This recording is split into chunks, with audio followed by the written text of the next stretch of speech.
Start करते हैं history के एक और नई क्लास का। ठीक है दोस्तों, हिस्ट्री जो कि जितने भी स्टूडेंट मिथिला यूनिवर्सिटी से 2023 में डिग्री पार्ट 3 का एग्जामिनेशन देने वाले हैं और यदि आपका हिस्ट्री ऑनर्स है तो आप लोग इस पूरे क्लास को ध्यान से देखना।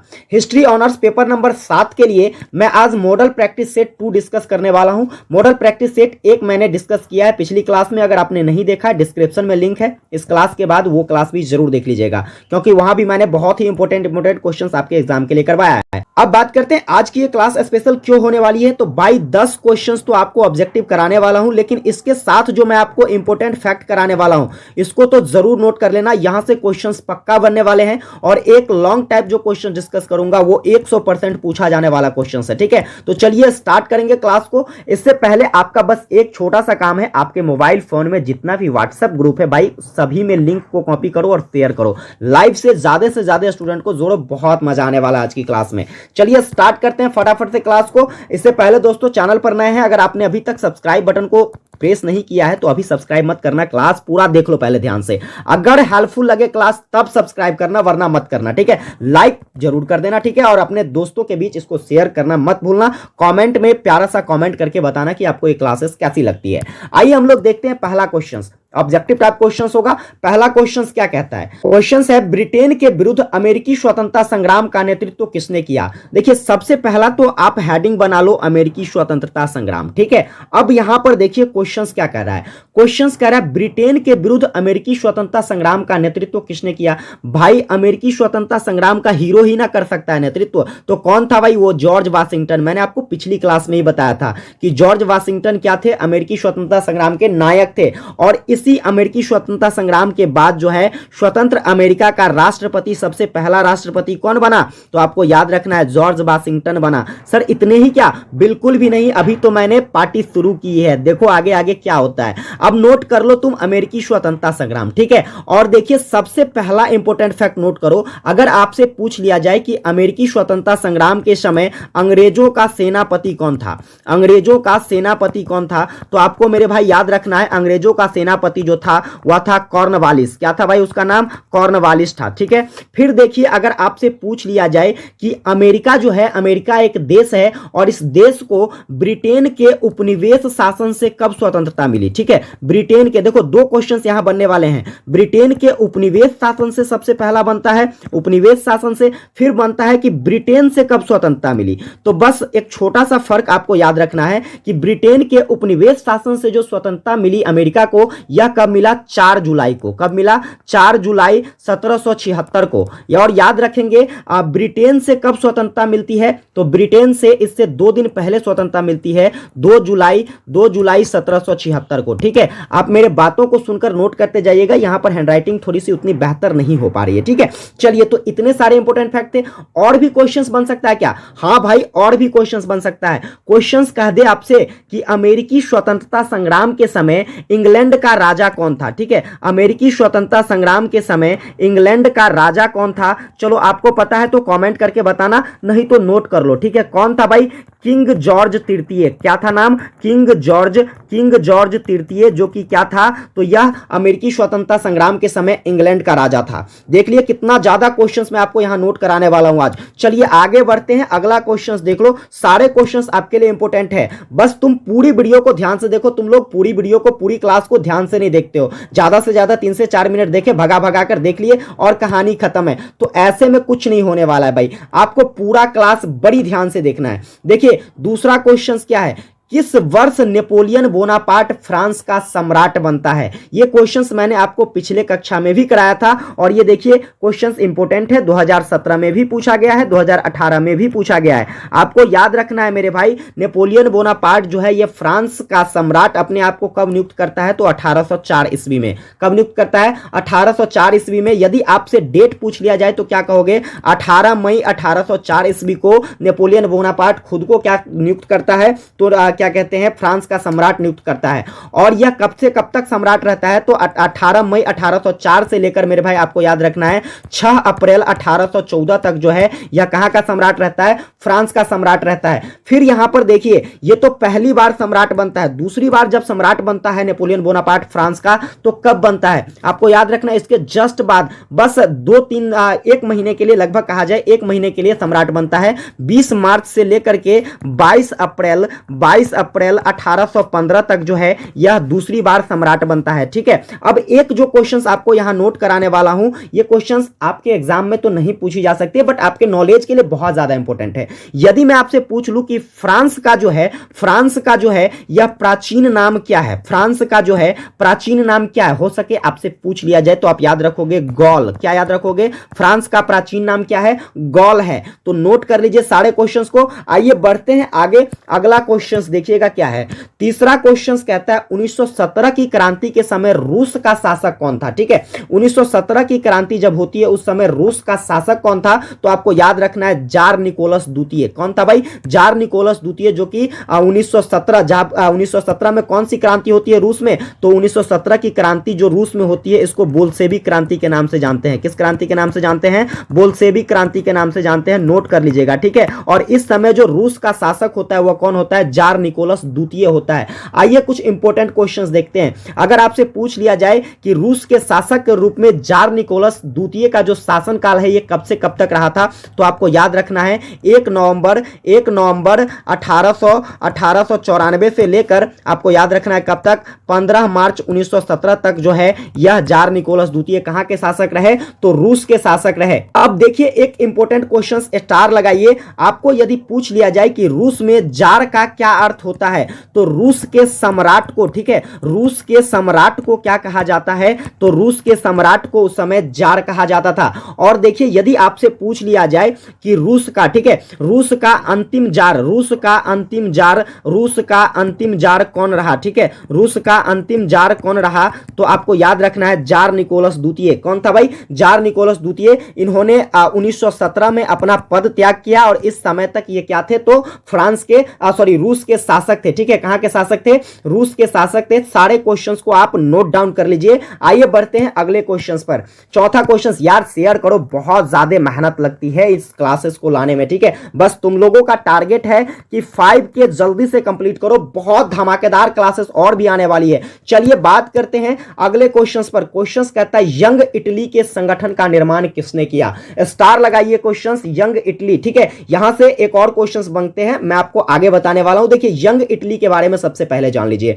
यंग इटली जो है यह किसके द्वारा, यह संगठन कब किसके द्वारा बनाया जाता है, तो आपको याद रखना है मेजनी के द्वारा बनाया जाता है। किसके द्वारा बनाया जाता है मेरे भाई, मेजनी के द्वारा यह संगठन बनाया जाता है। कब बनाया जाता है आपसे पूछ लिया जाए तो 1831 ईस्वी में बनाया जाता है। कब बनाया जाता है, 1831 ईस्वी में यंग इटली नामक संगठन बनाया जाता है। इसके बाद फिर अगर आपसे पूछ लिया जाए कि यह संगठन कहां पर बनाया जाता है, तो आपको याद रखना है फ्रांस में बनाया जाता है। लेकिन फिर पूछ लिया जाए आपसे कि फ्रांस में कहां बनाया जाता है, तो आपको याद रखना है मार्सलीज। ठीक है, मार्सलीज नामक शहर में बनाया जाता है। कहां पर बनाया जाता है, मार्सलीज नामक शहर में बनाया जाता है, फ्रांस के मार्सलीज नामक शहर में। तो ये सारे इंपॉर्टेंट फैक्ट थे। अब देखिए एक क्वेश्चन यहां पर बनते हैं। यहां पर तो मैंने आपको बताया यंग इटली, लेकिन मैं पूछूं यदि आपसे कि यंग यूरोप की स्थापना किसके द्वारा की गई, यंग यूरोप की स्थापना किसके द्वारा की गई, तो यह भी आपको याद रखना है इसकी भी स्थापना मेजनी ने ही किया। किसने किया, मेजनी ने ही किया। कब किया यदि आपसे पूछ लिया जाए तो बस डेट याद रखोगे 1834 ईस्वी में। कितने ईस्वी में, यंग इटली कब, तो 1831 में। यंग यूरोप कब, तो 1834 ईस्वी में। दोनों के संस्थापक कौन, तो मेजनी। ठीक है भाई, इतना याद रखना है। चलिए आगे बढ़ते हैं अगले क्वेश्चंस पर। अगला क्वेश्चंस तो बहुत ही शानदार क्वेश्चंस है, इसमें मैं आपको एक छोटी सी कहानी बताने वाला हूं इसके इतिहास को समझाने के लिए। देखिए क्वेश्चंस कहता है राजकुमार फर्डिनेंड की हत्या हुई। सबसे पहले तो यह जान लो कि राजकुमार फर्डिनेंड जो थे ये कहां के राजकुमार थे, तो आपको याद रखना है ये कहां के राजकुमार थे, ऑस्ट्रिया के राजकुमार थे। कहां के राजकुमार थे, ऑस्ट्रिया के राजकुमार थे। अब देखिए यहां पर इसकी हत्या कब होती है, तो अगर सही तौर पे कहा जाए तो इस राजकुमार फर्डिनेंड की जो हत्या की जाती है यह कब किया जाता है, 7 जून। ठीक है, 7 जून 1914 को ही किया जाता है। लेकिन कहोगे सर आपने तो यहां ऑप्शंस ही नहीं दिया है, तो देखो ऑप्शंस आपको कंफ्यूज करने के लिए कैसे एग्जाम में पूछा गया था। ठीक है, ये क्वेश्चंस 2018 में पूछी गई थी और देखिए इसका जो एग्जैक्ट आंसर हो जाएगा ये हो जाएगा 28 जुलाई 1914 को। सर ऐसा क्यों? आपने तो बताया कि इसका जो क्या कहते हैं हत्या किया गया था, इसको यह कब किया गया था? 7 जून 1914 को किया गया था। तो देखिए इसकी एक छोटी सी कहानी है। इसकी हत्या क्या कब हुई थी? तो 7 जून 1914 को ही हो गई राजकुमार फर्डिनेंड का हत्या। लेकिन ये जो डेट यहां पर दिया गया, यह किसका डेट दिया गया? तो इसके राजकुमार फर्डिनेंड के हत्या के जस्ट बाद जो है 28 जुलाई को, कब? 28 जुलाई 1914 को क्या होता है? सार्बिया के साथ युद्ध की घोषणा की जाती है। किसकी घोषणा की जाती है? सार्बिया के साथ युद्ध की घोषणा की जाती है। ठीक है, आपको ये याद रखना है। तो ये वाला डेट जो है, ये वाला डेट यहां पर आपको दिया गया है, तो इसलिए आपको क्या करना है? तो यहां पर इसको ध्यान में रखना है। चलिए बढ़ते हैं आगे क्वेश्चंस की तरफ। अगला क्वेश्चंस देखो, छठा क्वेश्चंस क्या है? क्वेश्चंस कहता है निम्नलिखित में से कौन सा देश धुरी राष्ट्र का सदस्य नहीं है? बहुत ही इंपॉर्टेंट है, याद रखिएगा। धुरी राष्ट्र का सदस्य देश, पहले आप ध्यान रखो कि कौन कौन सा देश है। तो आपको याद रखना है इसके 3 सदस्य देश थे। सबसे पहला भाई आपको याद रखना है जर्मनी, इसके बाद याद रखना है इटली, और इसके बाद याद रखना है क्या? इसके बाद तीसरा याद रखना है जापान। क्या याद रखना है? जापान। तो देखो जापान भी है, इटली भी है, जर्मनी भी है, तो ये तीनों तो सदस्य देश हैं, और एक बच जाता है आपका फ्रांस। तो ये फ्रांस जो है यह धुरी राष्ट्र का सदस्य नहीं था। ठीक है, चलिए आगे बढ़ते हैं अगले क्वेश्चंस पर। अगला क्वेश्चन क्या कहता है? इटली का एकीकरण कब पूर्ण हुआ? भाई यहां पर भी आपको एक छोटा सा कहानी बताने वाला हूं, ध्यान से समझिएगा। ठीक है, इटली के एकीकरण से संबंधित जहां से क्वेश्चंस बनते हैं। अब देखो इटली का एकीकरण वैसे अगर कहे तो 1831 ईस्वी में संपन्न हुआ। ठीक है, कब पूर्ण हुआ? 1871 ईस्वी में पूर्ण रूपेण से इटली का एकीकरण हो गया। लेकिन कहानी समझिएगा, कहानी क्या है? तो सन 1815 की बात है। किसकी बात है? सन 1815 में क्या होता है? तो इटली में किसका शासक रहता है? इटली में जो शासन रहता है वो नेपोलियन बोनापार्ट का रहता है। किसका रहता है? नेपोलियन बोनापार्ट का। ठीक है, नेपोलियन बोनापार्ट, नोट कीजिएगा। नेपोलियन बोनापार्ट का जो है यह शासन कब समाप्त हो जाता है? नेपोलियन बोनापार्ट का राज जो है 1815 ईस्वी में कहां से? इटली से समाप्त होता है। और इसके समाप्ति के बाद 1815 ईस्वी में ही एक सम्मेलन का आयोजन होता है। वह कौन सा सम्मेलन? याद रखना, वियना सम्मेलन। कौन सा सम्मेलन? इंपॉर्टेंट क्वेश्चन है और जरूर याद रखना। अगर पूछ लिया जाए वियना सम्मेलन कब होता है तो 1815 ईस्वी में। कितने ईस्वी में? वियना सम्मेलन के साथ ही इटली के एकीकरण की जो क्रिया है यह शुरू होती है। ठीक है, और यह कब तक चलती है? तो 1870 ईस्वी तक चलती है। 1870 ईस्वी में यह लगभग पूर्ण होता है। कैसे पूर्ण होता है? तो आपको याद रखना इस समय जो है विक्टर इमैनुअल, ठीक है, क्या याद रखोगे? विक्टर इमैनुअल याद रखोगे नाम, इमैनुअल। विक्टर इमैनुअल जो है जिसकी सेना के द्वारा कहां पर कब्जा की जाती है? रोम पर कब्जा की जाती है। ठीक है, रोम पर कब्जा के दौरान जो है इटली का एकीकरण पूर्ण हो पाता है, लेकिन पूर्ण रूपेण जो है 1870 में नहीं। इटली का एकीकरण कब पूर्ण होता है? 1871 ईस्वी में पूर्ण रूपेण पूर्ण हो पाता है। ठीक है, तो ये छोटी सी एक कहानी थी, इसको ध्यान रखना है। आइए बात करते हैं आगे। 8वां क्वेश्चन देखिएगा क्या है। 8वां क्वेश्चन कहता है द्वितीय विश्व युद्ध कब समाप्त हुआ? ये क्वेश्चन तो मैंने आपको पिछली क्लास में भी बताया था, स्टार लगा लो। द्वितीय विश्व युद्ध कब समाप्त होता है? तो 1945 ईस्वी में समाप्त होता है। सर डेट क्या थी? तो डेट याद रखना है मेरे भाई 12 अगस्त। क्या याद रखना है? 12 अगस्त 1945 को। अगर पूछ लिया जाए द्वितीय विश्व युद्ध शुरू कब होता है तो आपको याद रखना है भाई 11 अगस्त 1939 को। कब होता है? 11 अगस्त 1939 को। यह युद्ध लगभग कितने सालों तक चलती है? 6 सालों तक चलती है। कितने सालों तक मेरे भाई? 6 सालों तक चलती है। आइए बात करते हैं अगले क्वेश्चन पर। देखिए 9वां क्वेश्चन क्या है? 9वां क्वेश्चन है पेरिस शांति सम्मेलन में किसने भूमिका नहीं निभाई? ऑप्शंस क्या है? वुड्रो विल्सन, लॉयड जॉर्ज, इसके बाद है क्लीमेंसो, और इसके बाद है इनमें से कोई नहीं। तो सबसे पहला चीज तो आप याद रखो कि पेरिस शांति सम्मेलन में 4 देशों ने अपनी अहम भूमिका निभाई थी। सबसे पहला तो अमेरिका। ठीक है, इसमें अमेरिका के राष्ट्रपति कौन थे इस समय? तात्कालिक राष्ट्रपति जो है अमेरिका के राष्ट्रपति, ठीक है, याद रखिएगा अमेरिका के मैं लिख देता हूं यहां प्रेसिडेंट। ठीक है, प्रेसिडेंट जो है ये इस समय कौन थे? तो वुड्रो विल्सन थे। कौन थे भाई? वुड्रो विल्सन थे, जिन्होंने अपनी भागीदारी निभाई थी। इसके बाद लॉयड जॉर्ज जो है इस समय इंग्लैंड के, ठीक है, इंग्लैंड के क्या थे? इंग्लैंड के पीएम थे। इंग्लैंड के क्या थे?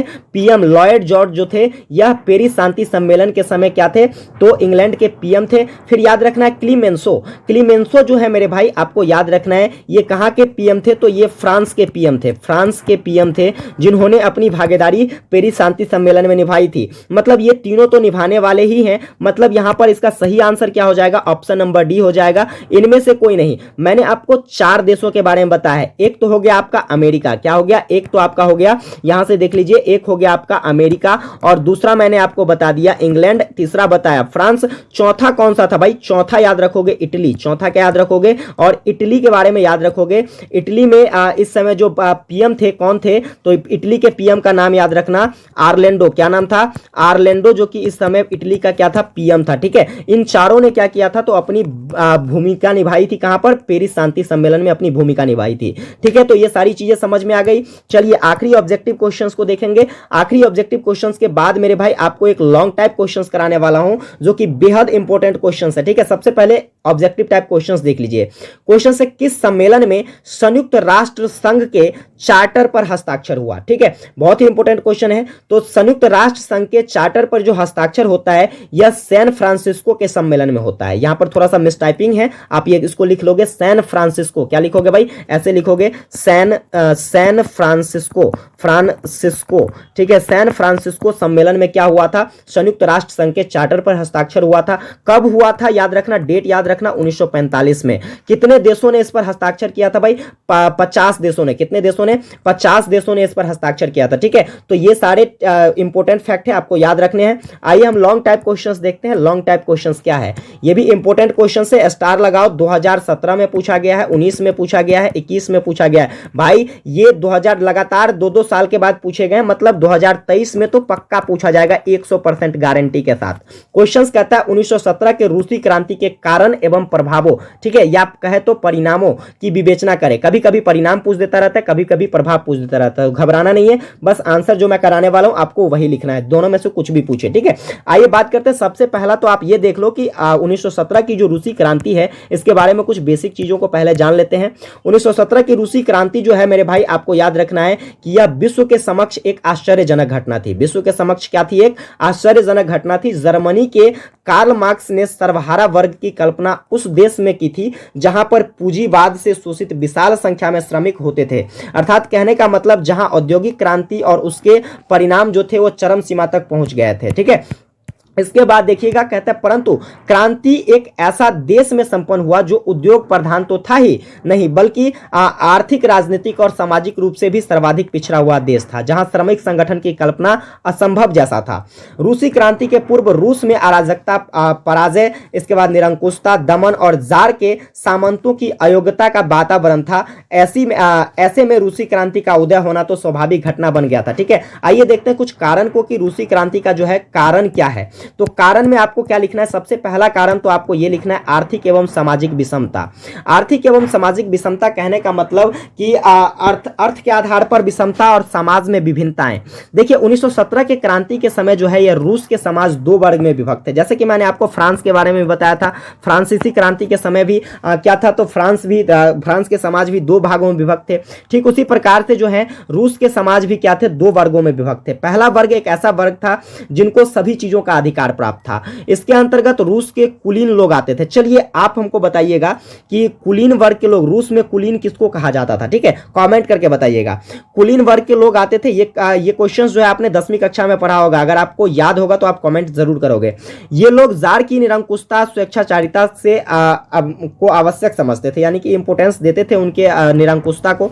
लेकिन वहीं पर दूसरा वर्ग जो था, दूसरा वर्ग जो कि अधिकारहीन वर्ग था, इसके अंतर्गत जो आते थे वो कौन सा आते थे? किसान आते थे, मजदूर आते थे। ठीक है, जिनकी आर्थिक स्थिति काफी खराब होती थी, काफी दयनीय थी। इस वर्ग के लोग को कुलीनों का जो भी कुलीन वर्ग के लोग थे, इनका क्या करना पड़ता था? अत्याचार सहना पड़ता था। तो ऐसी स्थिति में स्वाभाविक बात है कि अगर हम किसी का शोषण करना शुरू करें, किसी का दमन करना शुरू करें, तो वो व्यक्ति क्रांति के लिए, वो व्यक्ति लड़ाई के लिए तो सामने आएगा ही। और ऐसी स्थिति में हुआ क्या? तो रूसी क्रांति जैसी भीषण समस्या का जन्म होता है। चलिए भाई आगे याद रखना है जारशाही की निरंकुशता। दूसरा पॉइंट में आपको इस तरीके से क्या करना है? पॉइंट्स बाय पॉइंट्स नोट कर लेना है। ठीक है, इसका स्क्रीनशॉट ले लीजिएगा। या पीडीएफ जो है मैंने आपको बताया है कि जैसे ही ये सीरीज खत्म होती है पेपर नंबर 7 की, तो आपको एक कंप्लीट पीडीएफ आपको मिल जाएगा। कंप्लीट पीडीएफ जिसके लिए मात्र आपको 50 रुपये पे करने पड़ते हैं। कितने रुपए?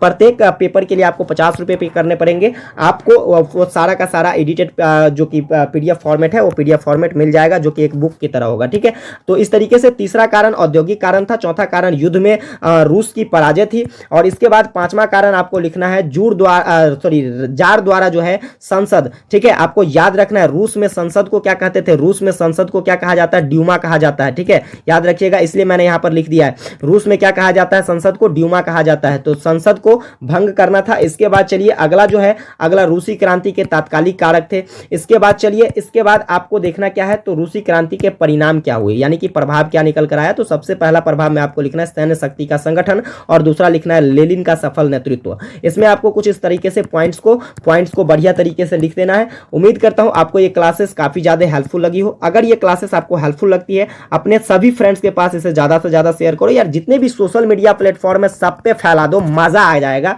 और टारगेट जो है मैंने आपको रखा है कि आपके एग्जाम तक आपके फिक्स टारगेट फैमिली में 5 के मेंबर्स होने चाहिए। मैं आपका प्रॉमिस पूरा करूंगा, बस आपको भी अपना प्रॉमिस पूरा करना है। तो चलिए मिलते हैं आप लोगों के साथ अगली क्लासेस में, तब तक के लिए जय हिंद।